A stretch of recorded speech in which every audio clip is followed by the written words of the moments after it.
Bonjour à tous et bienvenue dans le grand JT de l'éducation. Tout de suite, le sommaire. À quelques jours de Noël, ambiance féerique dans le grand JT de l'éducation. On va parler des contes pour enfants. Quelle vertu pour nos tout petits et quelle évolution de ces contes à notre époque. On en parle dans un instant avec nos invités. Mettrez-vous sous le sapin des jouets de seconde main. Entre inflation et engagement écologique, les Français sont de plus en plus nombreux à vouloir offrir des jouets d'occasion. On en parle en seconde partie d'émission. Enfin, comme chaque vendredi, on donne la parole aux enfants dans le grand JT. Cette semaine, on leur a demandé quelles étaient leurs solutions pour l'écologie. Mais tout de suite, place à l'info avec Loïc Landreau. Bonjour Loïc. Bonsoir Virginie, bonsoir à tous. On commence ce journal avec une bonne nouvelle Loïc. Oui, la consommation d'alcool, de tabac et de cannabis est en baisse chez les collégiens français. C'est ce que révèle une étude de l'OMS Europe rendue publique ce matin.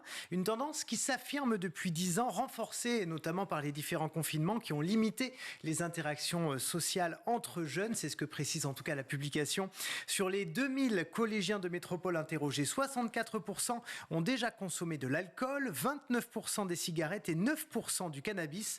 À titre de comparaison, en 2010, ces chiffres étaient respectivement de 83, 51 et 23%, donc une forte baisse. Attention néanmoins, les chercheurs annoncent un probable rebond dans les années à venir, justement dû à un retour à la normale en termes d'interaction entre collégiens. Et puis ce sont des chiffres déclaratifs. Tout à fait, sur vraiment un échantillon de 2000 collégiens. Les suites de ce drame à Montpellier, une cellule d'écoute mise en place pour les camarades du collégien tués au soir de France-Maroc. Mercredi, demi-finale de la Coupe du Monde de football remportée par la France. C'est à la fois la liesse et la confusion dans le quartier de la Mosson à Montpellier.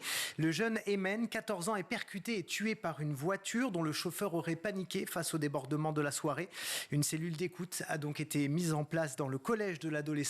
16 assistants sociaux, psychologues et infirmiers sont présents depuis hier pour permettre à ses camarades de s'exprimer sur le drame. À savoir que le conducteur de la voiture a été identifié mais n'a pas encore été interpellé. On prend la direction de Lyon maintenant où des parents sont allés cuisiner pour leurs enfants. Incroyable mais vrai. Depuis plusieurs jours, l'école élémentaire Claudius Berthelier, c'est dans le 7e arrondissement de Lyon, est confrontée à l'absence régulière de personnel périscolaire, que ce soit par manque d'effectifs ou pour cause de grève. Les parents se plaignent toujours d'être prévenus du jour pour le lendemain et certains d'entre eux, effectivement, viennent sur leur temps de travail s'occuper de leurs enfants et leur préparer à manger le midi. Contactée par nos confrères d'Actu Lyon, la responsable du territoire en charge des écoles publiques du 7e arrondissement assure que la situation sera rétablie pour le mois de janvier. Et on termine avec un autre problème récurrent, celui de la température dans les salles de classe. Suite à la visite de Pape Ndiaye dans un lycée vétuste de Seine-Saint-Denis en début de semaine, les langues se délient partout en France. Nos confrères d'Europe 1 ont recueilli plusieurs témoignages de parents qui racontent le calvaire de leurs enfants au quotidien. C'est le cas de cette maman dont le fils est scolarisé en région parisienne et qui s'est exprimé sous couvert d'anonymat. Je vous propose de l'écouter. Depuis lundi, les profs ont mesuré 14,8 degrés dans les salles. Tout le monde a gardé sa doudoune pour travailler. Les enfants avaient les doigts gelés. Il y en avait qui n'arrivaient pas à se concentrer parce qu'ils avaient trop froid. C'est remis en route correctement. Sauf qu'il y a un problème récurrent depuis des années sur le chauffage de ce lycée. Et en cas de coupure de courant provoquée pour délester le réseau électrique, j'ai peur que, vu l'état des chaudières, qu'elles ne redémarrent pas correctement. Même son de cloche dans un collège de la Flèche, c'est dans la Sarthe. On va écouter Geoffrey Gaylor-Remo qui est enseignant d'histoire-géographie. Lundi matin, les salles de classe étaient à 12 degrés. C'est un collège qui a été construit dans les années 70, donc qui n'a quasiment pas d'isolation. Tout parent n'envisage pas que son enfant reste une journée entière dans un établissement littéralement glacial. À savoir qu'une pétition a été lancée par les parents et le personnel de ce collège qui a exercé son droit de retrait au cours de la semaine. Merci Loïc. Place à notre question du jour. Doit-on encore lire des contes à nos enfants ? Comment leur morale a-t-elle évolué à notre époque ? On en parle tout de suite avec nos invités.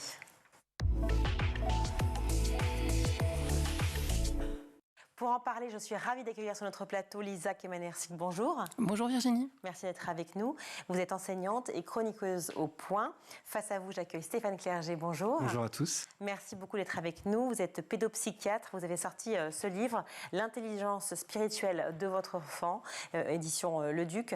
Alors, on va parler évidemment des contes pour enfants à la veille de Noël, du Père Noël, de la vérité. Autant de sujets qui sont importants pour nous en tant que parents, en tant qu'éducateurs. en tant que personnel du périscolaire, si je puis dire, et pour l'éducation de nos enfants, lire des histoires aux enfants. Est-ce que tous les parents le font déjà, Lisa Kamenirsig? Non, malheureusement, non. Tous les parents ne le font pas. Moi, je le constate à l'école quand je demande à des enfants de résumer des contes. En général, avant d'étudier des contes en classe ou de leur faire écrire des contes, puisque c'est aussi un exercice qu'on leur demande, je leur demande quels contes ils connaissent. Alors, ils me citent parfois des titres, et puis je vais un peu plus loin, je leur demande quels contes ils peuvent me raconter eux-mêmes, ou au moins me résumer. Et je suis toujours très surprise par la quantité, le nombre d'enfants qui n'est pas capable de me raconter un conte comme Le Petit Chaperon Rouge, La Belle au Bois dormant ou Barbe Bleue. Mais alors, ils vous racontent quel type de contes? Des contes plus actuels, si je puis dire? Déjà, ils mélangent la science-fiction et les contes de fées, souvent. Ensuite, ils me racontent des contes détournés. On appelle ça les contes à l'envers ou les contes détournés, les pastiches en fait. C'est très à la mode. J'ai rien contre, sauf qu'avant de détourner, avant que les enfants puissent comparer, il faut qu'ils aient un point de comparaison. Donc il faut leur raconter les vrais contes. Peut-être quand ils sont plus petits. Moi, j'ai plutôt des élèves qui ont entre 9 et 11 ans, des CM1, CM2. Mais je dirais qu'à cet âge-là, ils devraient déjà avoir une base comme une base de données, une base de contes. Des contes classiques. C'est pas toujours le cas. Voilà, des contes classiques. On va y revenir justement à cette question précise. Mais déjà, j'aimerais parler effectivement de ces contes. Est-ce que les bienfaits de la lecture à haute voix sont manifestes selon vous, Stéphane Clerget? Oui, tout à fait. C'est tout à fait reconnu. D'abord, ça stimule l'attention auditive, et c'est une attention très importante, notamment sur le plan scolaire. Et puis, ça favorise véritablement l'élaboration imaginaire, alors que les images le permettent beaucoup moins, et encore plus les images animées d'un écran. Et quand un parent lit une histoire, alors, il n'y a pas besoin de mettre des heures, quelques minutes chaque soir suffisent, eh bien ils transmettent non seulement l'histoire qu'ils lisent, bien sûr, mais aussi leurs propres émotions, leurs propres ressentis. Et donc c'est un véritable partage émotionnel qui s'opère entre l'enfant et le parent. Et puis enfin, dernier point, s'il en est, ça donne le goût de la lecture à l'enfant, puisqu'il va s'identifier aux parents lisants. Susciter l'imagination, c'est primordial, notamment pour vos élèves, lorsque vous travaillez avec eux. Einstein, un jour, une dame, une de ses amies a demandé à Albert Einstein ce qu'il fallait faire pour que son fils devienne un grand scientifique. Et il aurait répondu, alors évidemment c'est une conversation qui a été retranscrite plus tard, il aurait répondu: si vous voulez que vos enfants soient intelligents, lisez-leur des contes. Si vous voulez qu'ils soient plus intelligents, lisez-leur plus de contes. Et en expliquant ensuite que les contes favorisaient l'imaginaire et que l'imaginaire était une condition pour apprendre, bien sûr, mais ensuite aussi pour créer, pour rechercher, pour découvrir. Donc ça favorise l'apprentissage aussi pour les autres matières, pour toutes les matières, je veux dire, de manière générale. Et quand on parle de la lecture à voix haute, quand on lit un conte, en général, on respecte le texte. En général, ces contes classiques sont écrits à l'imparfait, passé simple. Déjà, ce sont des temps compliqués pour les enfants. Le passé simple, quand on dit à un enfant « il fit du feu », testez autour de vous, un petit enfant ne sait pas forcément, si vous lui dites juste « il fit », il ne sait pas forcément que ce verbe est le verbe « faire ». Il peut croire que c'est le verbe être ou... Bref. Si vous dites « il fit du feu », il n'a pas de doute sur le sens du mot. En lisant à voix haute aux enfants avec les vrais mots, les vrais textes, alors, même quand ils sont traduits, parce qu'en général, il y a des bonnes traductions, même quand c'est Andersen ou les frères Grimm, c'est bien traduit. Donc ces textes-là, quand ils sont bien traduits, préservent la qualité grammaticale et la complexité lexicale qui font que des enfants, ensuite, sont capables de parler correctement et de comprendre un texte par eux-mêmes et de parler eux-mêmes correctement. Et c'est très important à l'école pour le reste, pour... la résolution de problèmes, par exemple. Un problème, c'est compliqué à lire pour un enfant. S'il n'a pas les verbes conjugués en tête, s'il n'a pas le lexique... Moi, je me souviens de cette histoire-là l'année dernière au bac. Je crois que c'était le mot ludique qui n'avait pas été compris par des élèves de terminale. Ouais. Y a un problème de lexique, là. Parce que le mot ludique... En plus, c'est des enfants qui jouent toute la journée. qui jouent sur des consoles de jeux toute la journée, ils ne comprennent pas le mot ludique.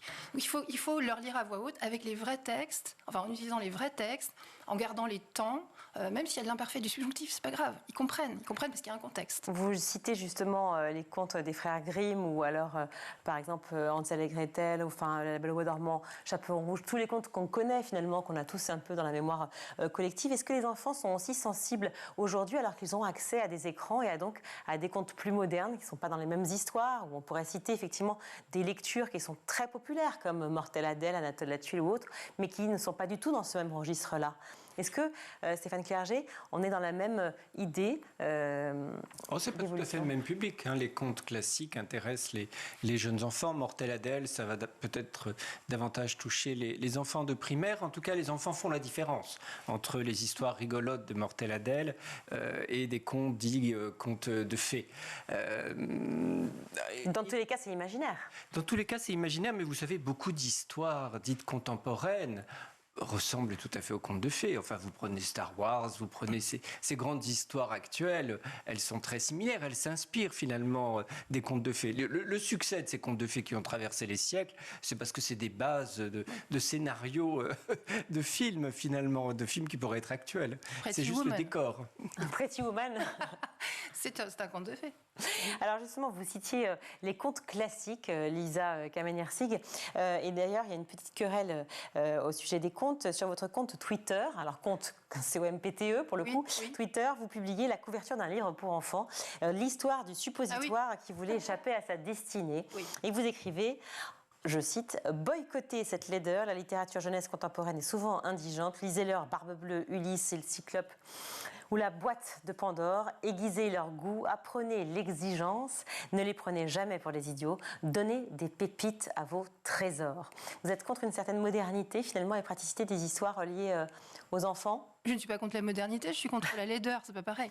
Par ailleurs, je considère que si les enfants vont d'eux-mêmes à ce genre de texte, c'est leur problème, finalement c'est leur choix, et même tout petit, on sait ce qu'il nous faut, on sait ce qui nous convient. Je considère juste que c'est pas aux parents de leur lire ça. C'est comme, les enfants ont du plaisir à dire des gros mots, mais dans le dos des parents. Si c'est les parents qui leur disent, mais dis des gros mots, c'est pas drôle. Je veux dire, il faut que ce soit un peu transgressif. Donc dans ce tweet, je dis très explicitement, ne leur lisez pas ça. Je ne leur dis pas, interdisez à vos enfants de lire cette littérature-là.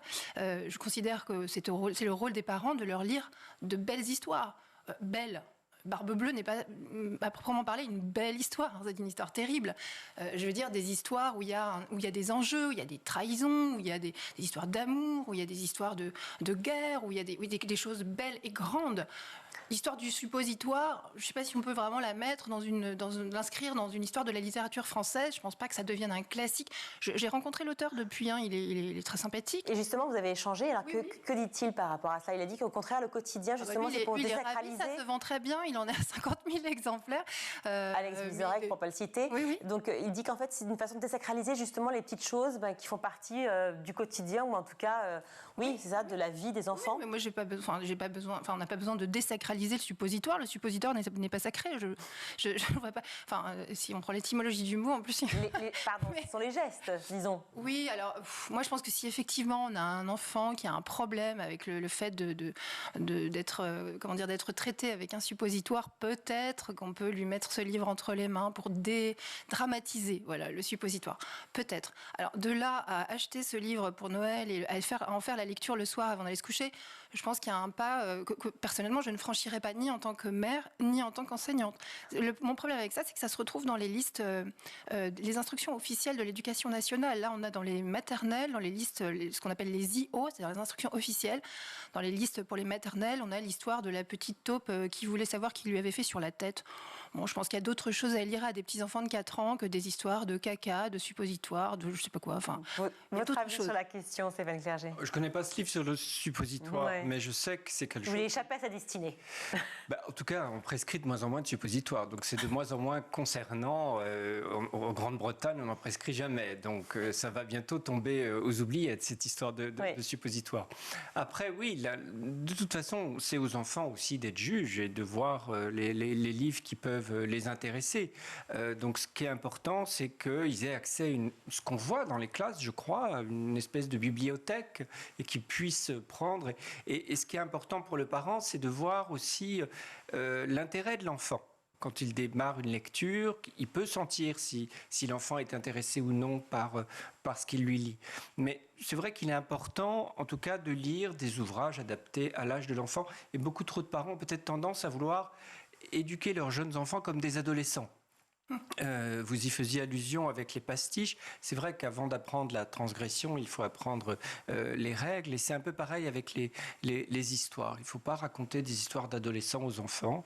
Il faut leur lire des histoires pour les enfants. Et puis, on progresse à mesure où l'enfant progresse. Dans la série précisément du suppositoire, il y a par exemple celle de Choupi, où Choupi, effectivement, a perdu sa tétine. Choupi va en vacances avec ses parents. Choupi ne veut plus faire pipi dans sa couche, etc. C'est aussi une façon d'apprendre les gestes du quotidien pour les enfants. Alors, ce ne sont pas des contes, mais ce sont des livres qui sont beaucoup lus et qui marchent très bien. Est-ce que vous pensez que c'est utile ? Bon, c'est des livres pratiques, ça ne me paraît pas indispensable. C'est-à-dire qu'il y a d'autres manières. Mais pourquoi pas ? Enfin, le livre, c'est toujours intéressant. Il y a plein de manières de l'utiliser. Moi, je trouve qu'il a plus sa place dans les fictions. Le livre éducatif, si ça aide les parents, pourquoi pas ?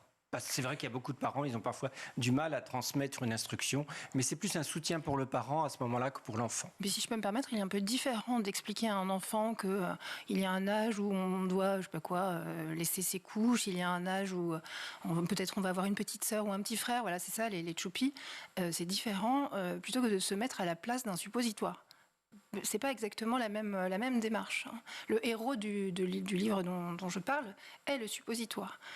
Voilà, pour moi, c'est une démarche intellectuelle différente et les enfants encore une fois, il ne faut pas les prendre pour des idiots, ils savent très bien, de la même façon qu'ils savent très bien qu'une citrouille ne se transforme pas en carrosse et que les miroirs ne parlent pas, ils savent bien qu'ils ne seront jamais un suppositoire. En revanche, les choupis peuvent s'identifier à un petit ours qui doit commencer à aller sur le pot plutôt que d'avoir une couche.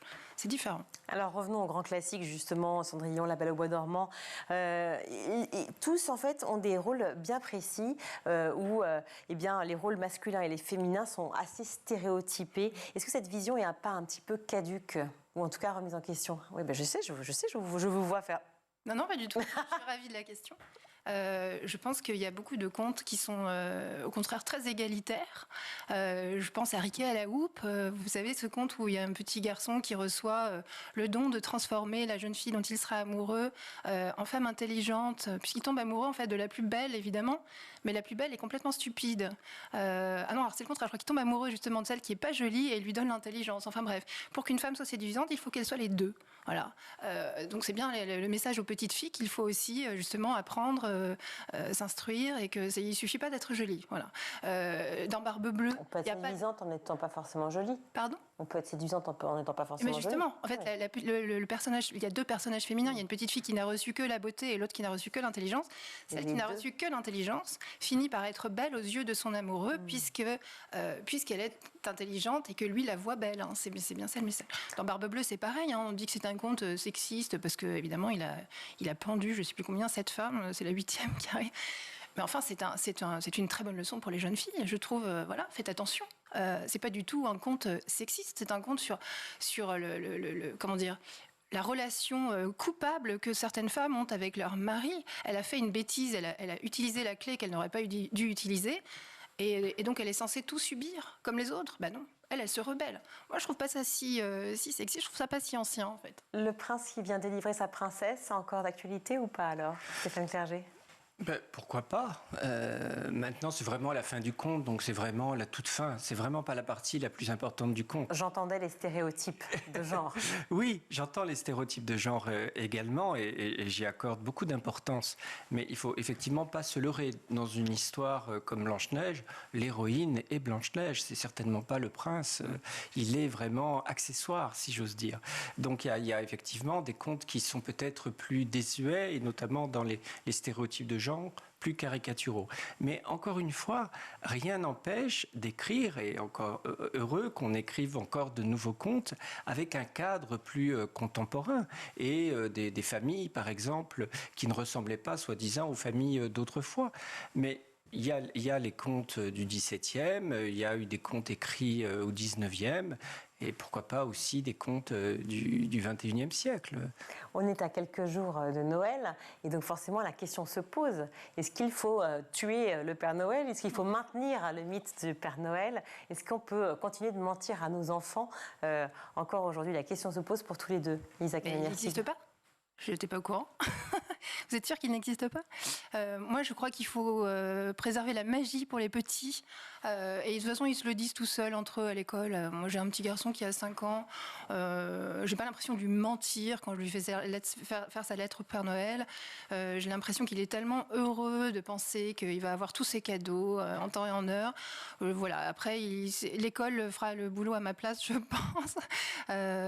Bon, j'ai pas une connaissance d'enfants qui en veuillent à leurs parents de leur avoir menti entre guillemets sur ce sujet-là. J'ai pas noté qu'il y avait des procès ou. Alors justement, est-ce ce sujet de en vouloir à ses propres parents ou de faire le deuil finalement de cette histoire de relation entre l'enfant et le Père Noël, ou est-ce qu'il faut absolument dire la vérité? Je sais que la question c'est un marronnier, elle se pose tout le temps. Oui, mais elle est importante. Je crois qu'il faut dire la vérité aux enfants. Et je ne connais pas un parent qui n'ait jamais menti à son enfant au moins une fois, ne serait-ce que pour le protéger. Je n'inscrirai pas l'histoire du Père Noël comme le principal mensonge fait aux enfants. C'est pas mentir, c'est affabuler, c'est raconter une histoire fictive en la présentant comme réelle, comme quand on lit justement des contes. À aucun moment on s'arrête quand on lit Blanche-Neige pour dire, tu sais, c'est pas la vérité, elle n'existe pas. Il n'y a pas besoin, l'enfant pose pas la question.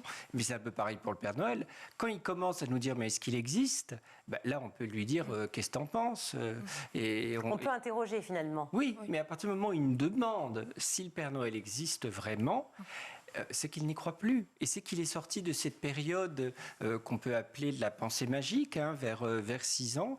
Et il est sorti de cette période un peu animiste où l'enfant se protège de la brutalité du monde réel par son imaginaire. Donc c'est quelque chose de nécessaire, cette façon de penser que la chaise peut, qu'il y a une chaise maman, une chaise papa, une chaise enfant. Cette façon de penser-là, elle est nécessaire au développement de l'enfant. C'est vraiment un cocon protecteur. Donc après qu'on lui dise que le Père Noël n'existe pas, ben, il va nous croire, il va dire auquel, il va répéter. Mais c'est pas le plus, ça l'empêchera pas de rêver et de continuer d'imaginer les choses. Hein. J'aimerais une réaction à l'interview de Valérie Sengler dans Le Point. Je ne sais pas si j'écarte son nom, mais Sengler ou Sengler, qui parlait de l'importance pour les enfants d'entrer dans ce monde imaginaire, car ça permet donc à l'enfant d'intégrer le fait que tout est possible, qu'en fait il y a des rêves et qu'on peut y arriver, que tout est accessible, et c'est un point de départ pour aller vers ses rêves dans la vie. Qu'est-ce que vous en pensez ? L'imaginaire, il est là, de toute façon. Non, je crois qu'il y a un moment, il faut que l'enfant intègre, grâce à l'éducation, que tout n'est pas possible et qu'il a des limites et qu'il n'est pas Superman et qu'il ne va pas voler. Mais c'est une intégration progressive et difficile d'ailleurs, parce que les enfants qui font des crises, qui s'énervent, qui font des colères à 3 ans, c'est ça. C'est parce qu'ils réalisent qu'ils ne sont pas tout puissants. Donc l'imaginaire les accompagne, leur permet, et même nous aussi, adultes, des fois on se réfugie dedans pour supporter la réalité. Mais c'est important qu'ils en sortent et c'est important qu'ils entrent dans l'âge de raison. Et pourquoi les faire rentrer dans l'imaginaire dans ces cas-là pour leur en faire sortir juste après? Mais on ne les fait pas rentrer dans l'imaginaire. Ils y sont déjà au départ. Ils y sont déjà. Donc nous, on cultive un peu ça. Et l'histoire du Père Noël, c'est une espèce de mythe commun pour une fête un peu collective, j'allais dire comme la Coupe du Monde du football. Pour qu'on s'intéresse au foot, moi je m'y intéresse pas, je le regarde parce que tout le monde le regarde et que c'est un truc collectif de la nation. C'est un peu pareil, c'est un accompagnement collectif. On accompagne une croyance commune, comme on accompagne aussi la sortie de cette croyance. On n'est pas les instigateurs, on n'est pas à l'origine de ce mythe. C'est quand même Saint Nicolas, 3 siècles après Jésus-Christ. Enfin, c'est très très ancien. C'est pas nous qui avons inventé ce mythe. Mais on accompagne cette croyance collective. Mais encore une fois... Ça ne veut pas dire qu'on ne pourrait pas le casser. Oui, mais ça ne change rien au fait que l'enfant rêvera de toute façon. Ce n'est pas nous qui créons cet imaginaire. L'imaginaire est là et on l'accompagne sur certains points. Isaac Emmanuel-Sig. Moi, je crois qu'on n'a pas le droit de les priver de cet héritage dont on a bénéficié nous-mêmes.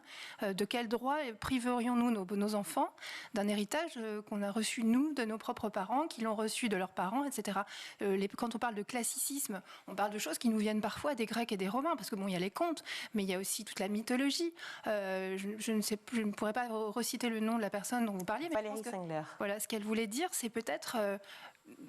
tout est possible, mais il faut se battre. Je sais pas, je pense à Antigone, je pense aux petits poussets, en fait, c'est des héros contre tous. C'est peut-être ça qu'elle veut dire. Alors justement, je continue. Elle dit « Les parents qui refusent de laisser leurs enfants croire au Père Noël sont désenchantés. Ils ont perdu leur part de magie et d'insouciance et donc veulent faire rentrer leurs enfants dans un monde d'adultes. » Oui. De quel droit on les prive de ce dont on a bénéficié nous-mêmes? Est-ce qu'on n'était pas heureux, nous, de croire, pour ceux qui ont cru au Père Noël, peut-être pas tout le monde, mais ceux non, qui pas ont tout cru... le monde, effectivement, et tout le monde n'a pas effectivement cette éducation du Père Bien Noël. sûr. Moi, par exemple, j'ai pas eu de doudou quand j'étais petite, mais est-ce que j'ai le droit de priver de mes enfants du plaisir d'avoir un doudou et de penser qu'ils s'endormiront mieux avec leur doudou? Parce que vous avez eu l'impression d'avoir été privé de votre côté? Moi, j'ai pas été privée, j'en avais pas besoin, j'en avais pas envie. Il se trouve que moi, mes fils, je leur ai même pas, c'est ce que vous dites, hein, moi, je leur ai pas proposé de doudou. Ils ont reçu des peluches, puis un jour, il y en a un qui a dit, enfin, le premier a dit, ça, c'est mon doudou, il a dormi avec. Il a même pas dit, ça, c'est mon doudou, il s'est mis à dormir avec, et puis c'était le drame quand on l'oubliait, etc. Le deuxième a fait la même chose, sans que j'ai jamais proposé aucune peluche en particulier. Je pense pas, je pense que comme vous, ils le font seuls, et des enfants auxquels on ne raconte pas d'histoire, je sais pas moi, l'après-midi, ils font leur sieste en se racontant eux-mêmes des histoires. Moi, je les entends dans leur chambre jouer avec des Playmobil, ils les font se promener au-dessus de leur tête, et puis ils se racontent des histoires d'avions. C'est pas moi qui leur raconte ça. De quel droit on les priverait de cette magie? Moi, je crois que les parents qui, effectivement, ont très peur de raconter l'histoire du Père Noël, c'est peut-être parce qu'ils ont eux-mêmes souffert de la sortie de cet univers imaginaire. Et oui, parce qu'il arrive ce moment, justement. Et oui, mais ce qui est douloureux, c'est pas la croyance au Père Noël, ça c'est juste le représentant de cette sortie du monde imaginaire. Et c'est vrai que ça peut être douloureux pour certains de quitter le monde imaginaire et de réaliser que le monde est réel et qu'on n'est pas tout puissant et que tout n'est pas possible, justement, comme le dit cette journaliste. Eh bien, c'est très douloureux. Et certains l'ont vécu douloureusement. Et puis, il y a le mensonge aussi des enfants, enfin des parents vis-à-vis des enfants, que peuvent ressentir les enfants. Oui, alors si on le présente comme un mensonge, il ne faut pas le faire. Ça, c'est certain. Si on raconte ça, les enfants peuvent le penser. Les enfants peuvent le croire, mais je pense que c'est douloureux. Ils le vivent comme ça aussi parce que la sortie est douloureuse. Donc, c'est vécu négativement, cette sortie. Mais je crois que chez ces enfants-là, il n'y aurait pas l'histoire du Père Noël. Cette sortie sera quand même douloureuse. Et le passage à l'âge de raison serait de toute façon douloureux. Je ne crois pas encore une fois, on s'accroche sur cette histoire de Père Noël, mais c'est vraiment qu'un mini-symptôme. Je crois qu'ils ne vivent pas ça comme un mensonge. J'ai l'impression que mon fils aîné, le jour où il a compris que le Père Noël n'existait pas, il a été très heureux d'avoir compris tout seul. En fait, il était très fier. Il sortait, c'est ce que vous dites, il sortait d'une pensée magique, tout seul, comme un grand. En s'interrogeant, finalement. Et il m'a dit, non, mais de toute façon, comment veux-tu qu'il y ait quelqu'un qui passe dans toutes les cheminées le même soir avec des gros cadeaux sur le dos? Je dis, t'as compris, c'est pas possible. Voilà, donc, est-ce que tu vas le dire à ton petit frère? Il m'a dit non. C'est lui qui m'a dit je vais pas le dire. C'est une sorte de formation pour l'enfant. C'est aussi une façon d'apprendre à attendre, à formuler ses vœux aussi, à apprendre à offrir et apprendre à recevoir des cadeaux. Et c'est aussi une formation pour les parents. Parce que, vous savez, les parents, ils souffrent aussi de voir leur enfant grandir. Et finalement, ça les prépare un peu. C'est-à-dire que le passage, quand l'enfant ne croit plus au Père Noël, c'est parfois douloureux pour les parents. C'est pour ça qu'ils ne veulent pas leur faire croire au Père Noël, pour ne pas vivre cette douleur. Mais aussi, c'est un marqueur. Ils disent, tiens, il y a un cap qui est passé. Et ces passages-là, c'est comme la dent qu'on perd et la petite souris, c'est dur pour l'enfant, mais c'est dur aussi pour les parents. Est-ce que c'est pas un peu judéo-chrétien comme façon de penser? Oui, le côté où on doit forcément souffrir et passer par des passages compliqués, où on doit se rendre compte d'une réalité. Ça existe dans toutes les sociétés. Vous allez en Afrique, dans des tribus, vous allez en Asie, il y a des rites initiatiques dans toutes les sociétés humaines. C'est pas judéo-chrétien, hein.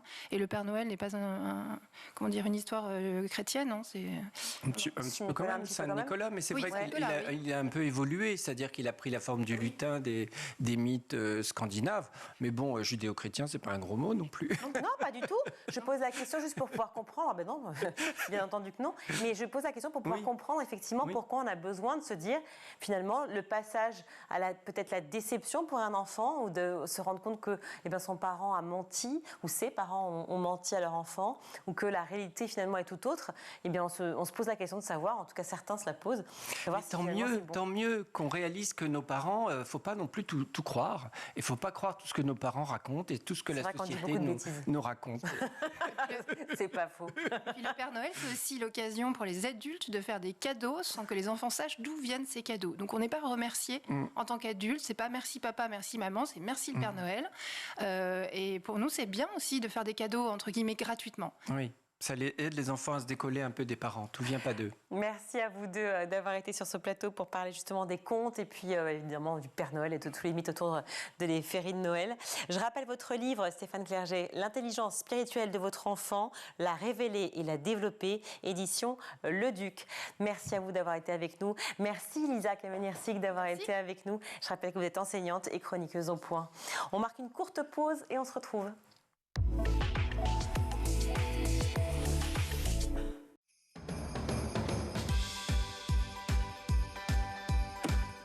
Toute l'équipe du MAC vous souhaite d'excellentes fêtes de fin d'année sur School TV et joyeux Noël.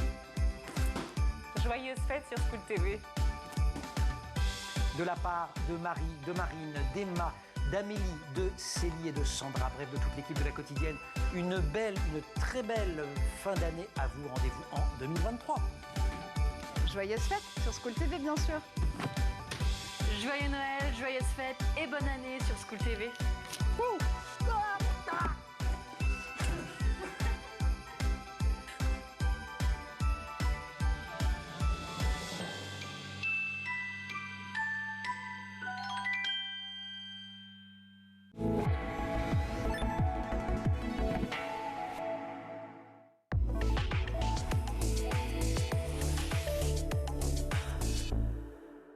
De retour sur le plateau du Grand JT, je suis ravie d'accueillir par Skype Constance Riva. Bonjour.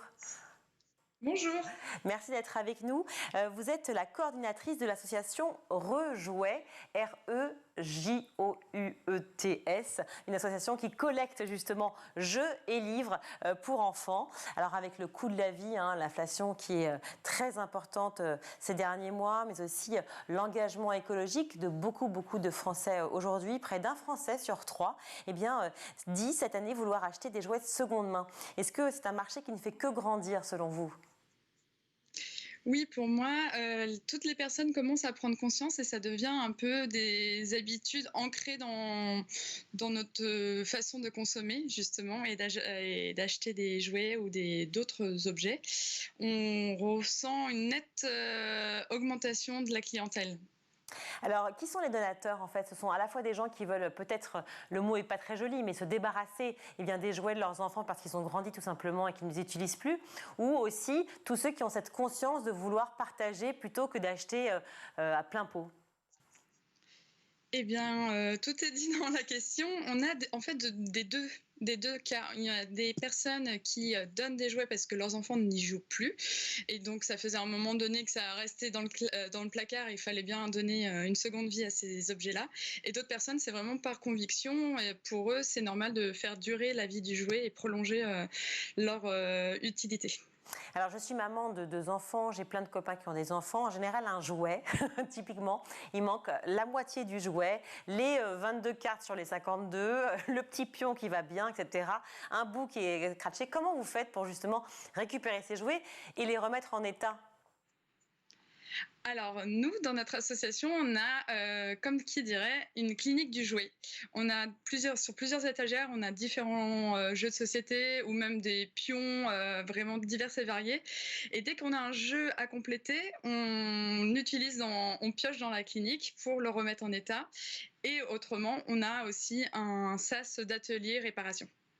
Mais la clinique du jouet, ça vous impose de vous-même vous remettre à jouer, par exemple, au fameux Trivial Poursuite ou au Monopoly pour pouvoir comprendre à nouveau s'il y a bien toutes les cartes, toutes les pièces maîtresses du jeu, c'est ça ? Oui, c'est à peu près ça. Après, encore heureux qu'il y ait des notices la plupart du temps où il y a le nombre de pions à mettre à chaque fois dans les jeux.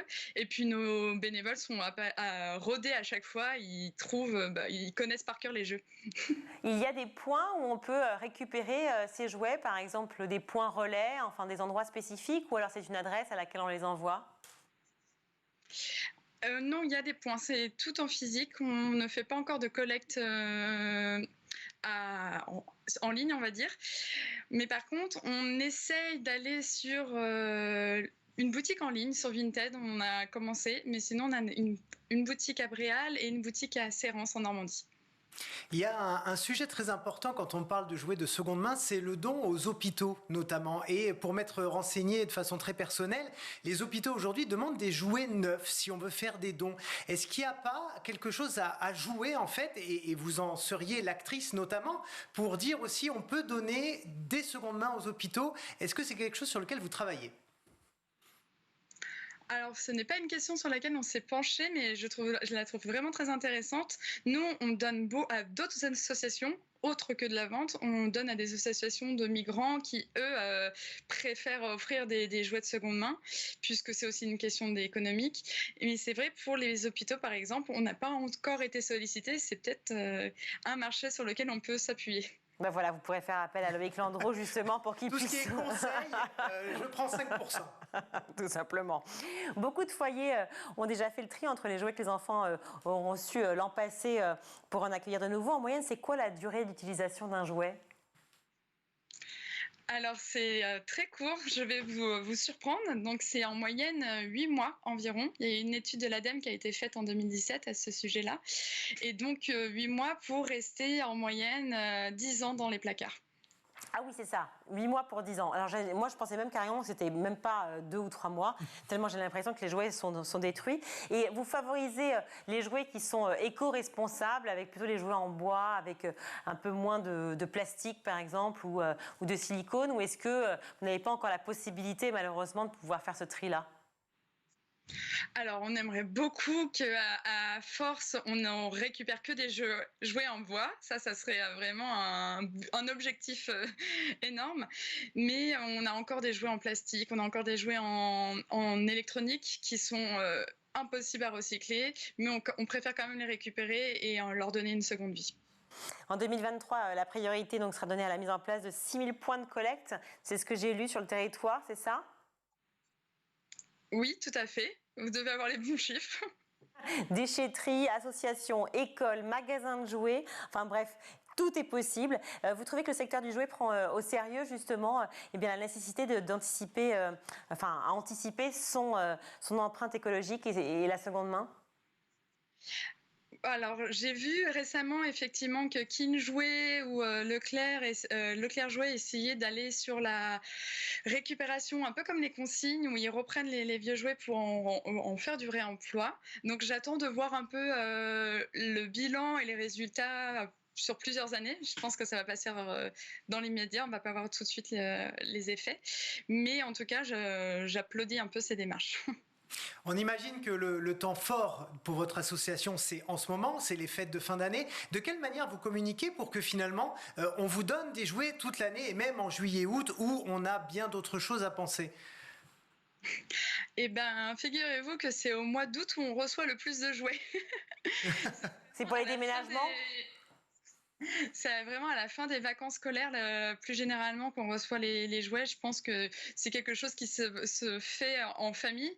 Et puis maintenant, on ne communique pas tant que ça. On est allé dans les écoles pour faire des points de collecte de jouets. Et les gens viennent naturellement, de plus en plus, directement auprès de notre association. Alors forcément, quand on pense à votre association, quand on pense à tous les jeux que vous recevez, on a envie de venir jouer. Oui. Bah oui, c'est vrai. Moi, j'ai envie de rejouer, par exemple, aux jeux de loi, aux dames, enfin aux échecs, je ne sais pas. Mais est-ce que vous avez créé un endroit spécifique où on peut simplement venir jouer avec ces fameux jouets de seconde main ?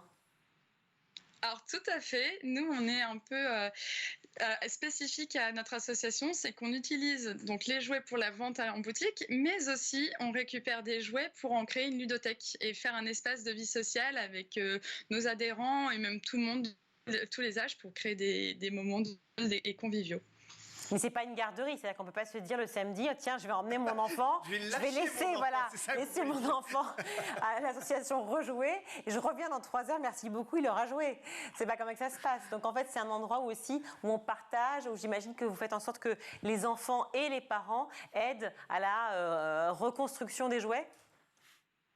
Ah oui, tout à fait. Et tout le monde doit prendre sa part, justement. Les parents, ils doivent rester avec leurs enfants. C'est le but, que tout le monde s'échange et que ça soit des moments conviviaux. Parce qu'effectivement, on n'est pas une garderie, on n'est pas voué à ça. On est comme une bibliothèque, justement. Donc, les familles viennent, récupèrent les jouets et peuvent emprunter également les jouets. Ah, les emprunter, mais alors les rendre en bon état. Parce que alors, vous parliez de la clinique du jouet. J'imagine qu'en dehors des pièces qui manquent, il y a aussi des jeux qui sont en mauvais état, qu'il faut carrément penser, en termes de pansement, je parle. Oui, alors ça arrive. La plupart du temps, c'est sur les jeux en bois où c'est facile de réparer.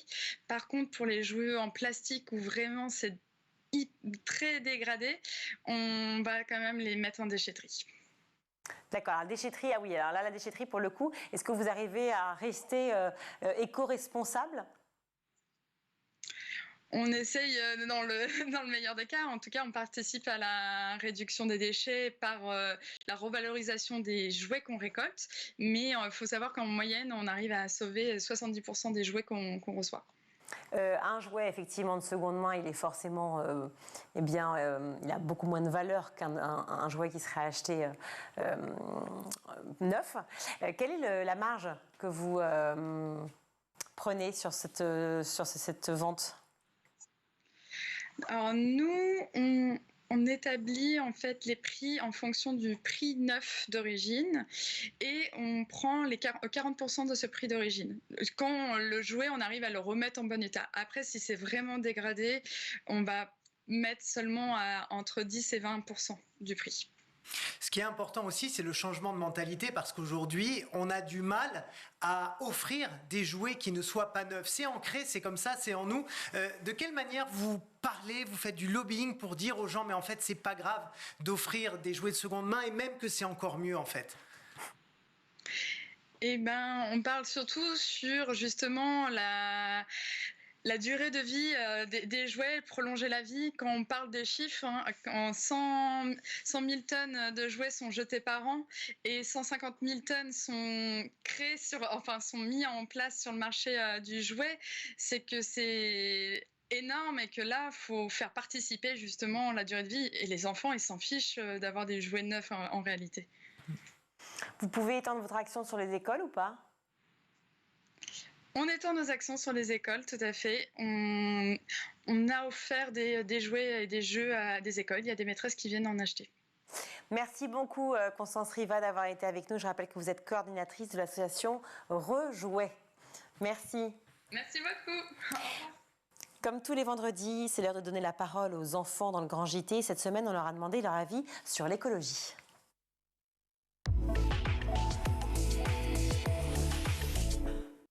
C'est un environnement adapté pour les êtres vivants, comme les forêts tropicales, les banquises, les forêt, les mers, les océans, la plaine. Alors ce que je fais pour l'écologie, c'est trier mes déchets. La poubelle marron, c'est tout ce qui est nourriture. La poubelle verte, c'est tout ce qui est carton, c'est tout ce qui est feuilles. La poubelle jaune, c'est tout ce qui est plastique. J'ai une poubelle jaune pour mettre les papiers, les cartons et la poubelle noire pour le reste. Il y a le symbole du recyclage avec les 3 flèches. Dans mon collège, on a aussi 2 poubelles dans chaque salle. C'est le geste écologique qu'on fait. On a la poubelle jaune et la poubelle noire. Chaque fois qu'on sort d'une pièce, il faut éteindre la lumière. On fait en fin de septembre une journée nettoyant la nature.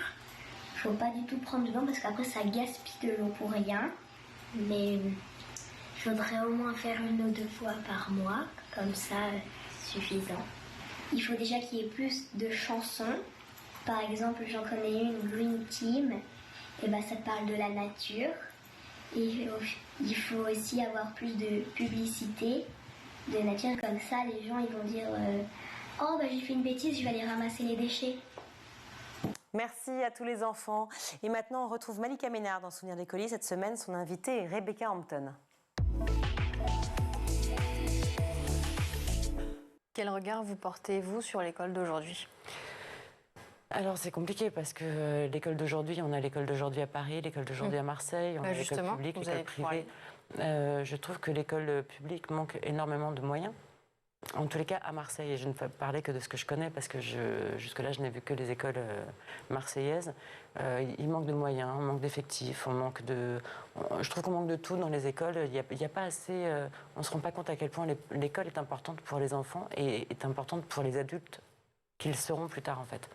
Qu'est-ce qu'il faudrait changer? Honnêtement? Oui. Tout. Non, mais il y a beaucoup... La priorité, en fait. Déjà, il faudrait leur donner les moyens de pouvoir travailler dans de bonnes conditions, ce qui n'est pas forcément le cas dans toutes les villes de France. Il faudrait les soutenir, les aider. Je pense que les professeurs qu'on a sont très bien, sont très bons. Moi, je ne suis pas du tout en train d'incriminer les écoles, hein. Attention, ni les professeurs.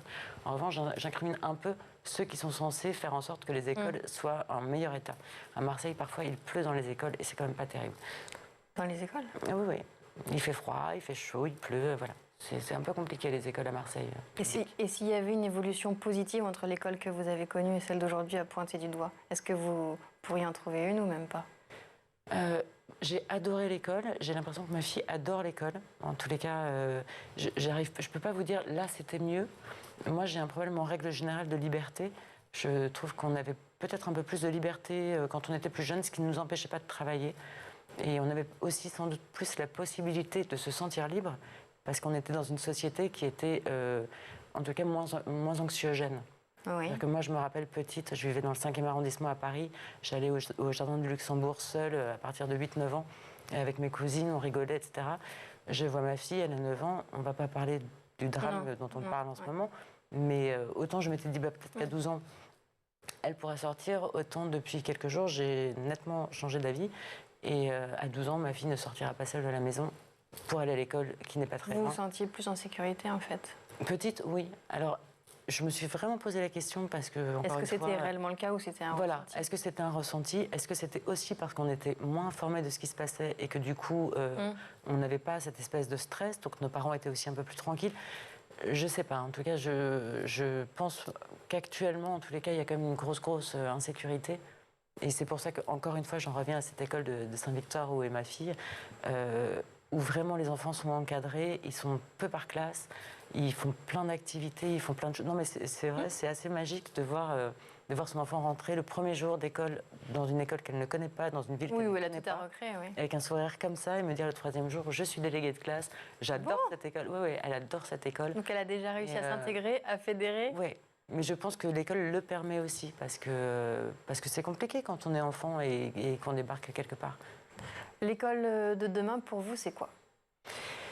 Alors moi, j'ai un problème, c'est que je suis très papier, je suis très stylo, j'aime l'odeur de l'encre, du crayon, j'aime les gouaches, j'aime tout ça. Enfin, j'aime ce qui fait qu'on aimait l'école avec les livres et les trucs. Si l'école de demain, c'est que des ordinateurs, des tablettes et des stylets, je pense que je vais avoir beaucoup de mal. Mais je ne serai pas là pour voir l'école de demain, et ça me rassure beaucoup. Je préfère l'école d'aujourd'hui. Elle sera numérique, quoi. Je pense qu'en tous les cas, on y va, sauf si tout à coup, on se dit peut-être que là, on fait une erreur et qu'il faudrait revenir un petit peu aux fondamentaux. Moi, quand j'apprends qu'on enlève de la bibliothèque verte le passé simple parce que c'est trop compliqué pour les enfants, ça me met un petit peu en colère. Voilà, le passé simple, c'est quand même le passé simple. C'est déjà la fin de l'émission. Eh ben, on se dit au revoir alors. Merci d'avoir partagé avec nous tous ces souvenirs. Merci à vous.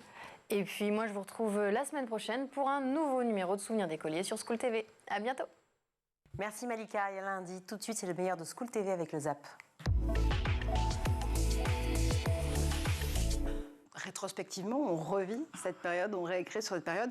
On a peut-être parfois tendance à être un peu plus indulgent avec l'ado qu'on a été, ou finalement un peu plus acerbe, Guy, parce que c'est aussi une des périodes de votre vie que vous revisitez dont toutes les histoires sont vraies, ou pas d'ailleurs, on l'apprendra au fur et à mesure de ce récit compilé sur plusieurs petites nouvelles.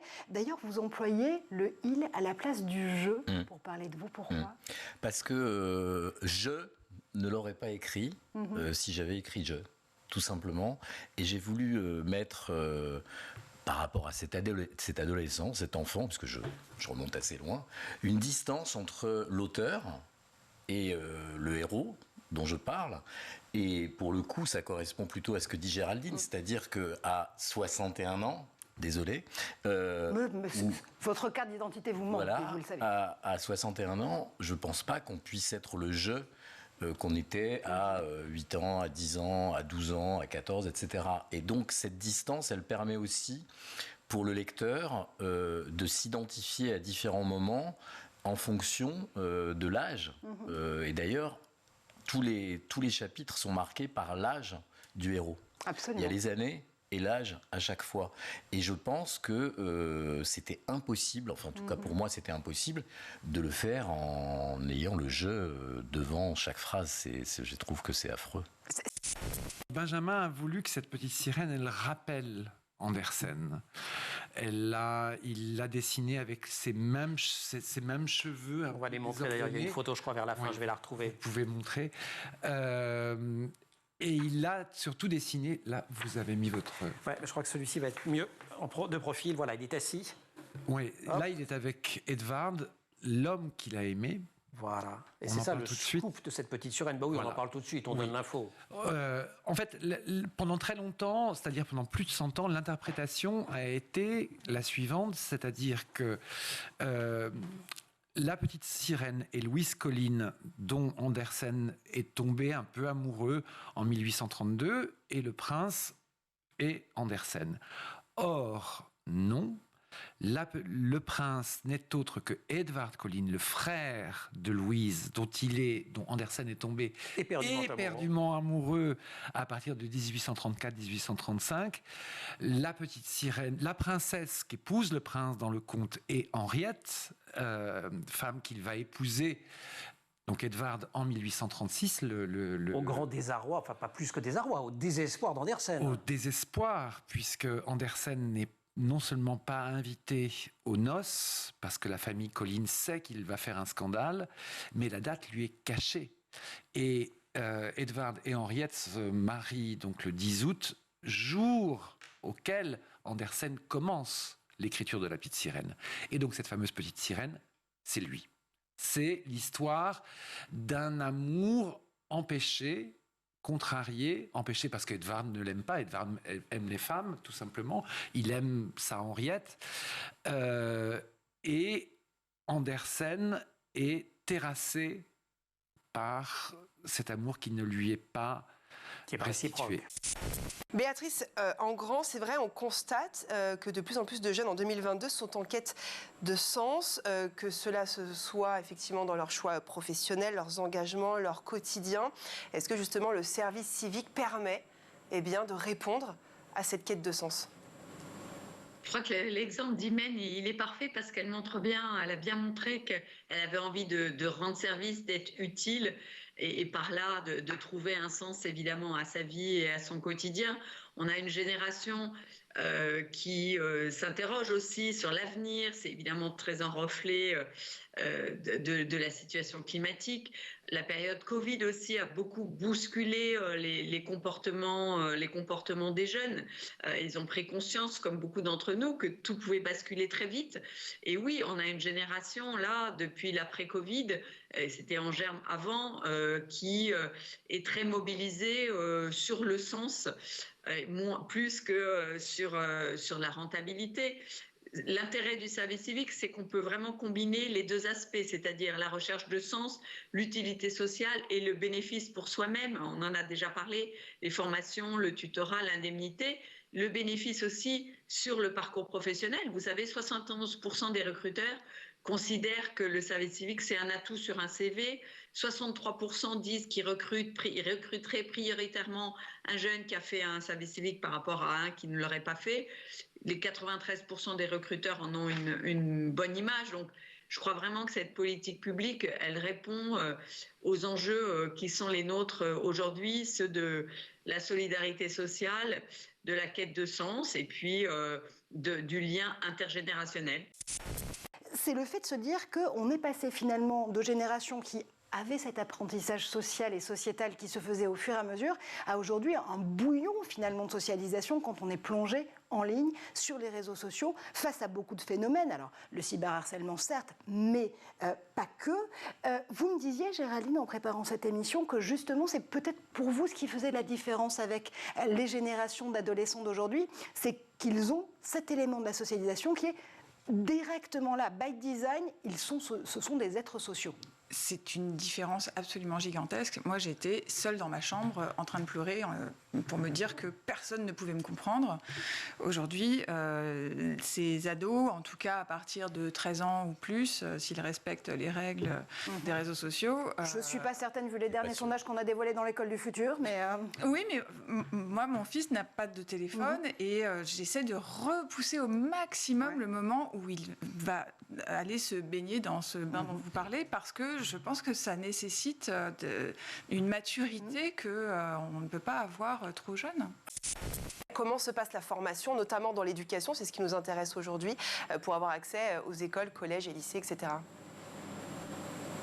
Alors, en fait, en arrivant en mission, les jeunes vont être formés soit par les enseignants disponibles qui se sont déclarés comme volontaires pour accueillir les volontaires, justement, qui vont tutorer les jeunes. Et encore une fois, les missions qui sont proposées, elles peuvent être remplies sans condition de compétences et de diplôme. Ce qui compte, c'est la motivation. Et évidemment, lorsqu'on arrive en mission, le tuteur et l'ensemble de l'équipe va vérifier que le volontaire est en capacité d'effectuer ce qui est demandé. Ce qui est important aussi, c'est qu'il va pouvoir prendre des initiatives, mais évidemment, dans le cadre d'Imen, il n'est pas question qu'elle fasse réviser, par exemple, des cours de classe préparatoire. Voilà, elle aide des élèves sur un niveau qui est le sien, et c'est important de souligner ce point.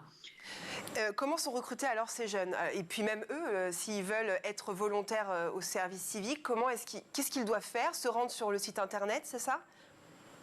Alors, évidemment, la première adresse, c'est service-civique.gouv.fr, la plateforme de mise en relation entre les organismes qui ont publié les missions et les volontaires. Aujourd'hui, il y a plus de 30 000 missions sur le site. On en a eu plus de 100 000, 120 000 même sur l'ensemble de l'année, qui auront touché, on pense à la fin 2022, plus de 145 000 jeunes. Donc, c'est très important. La première adresse, le site internet, créer son profil et puis ensuite chercher des missions en fonction de la thématique ou du territoire sur lequel on se trouve. C'est extrêmement simple.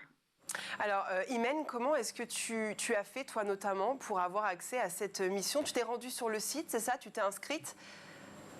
Alors, en étant très honnête, moi, c'est plutôt l'organisme qui m'a plu. Et par la suite, j'ai vu que c'était en lien avec justement le service civique. Donc, en fait, j'avais déjà entendu parler du ZUP-DECO. Et après, je me suis rendu compte que c'était donc une mission de service civique. Et je m'étais renseignée justement pour savoir si, étant étudiante, ça pouvait pallier avec mon emploi du temps. Et au final, c'était totalement parfait. Et franchement, donc c'était plutôt par l'organisme que j'ai trouvé le service civique et pas l'inverse.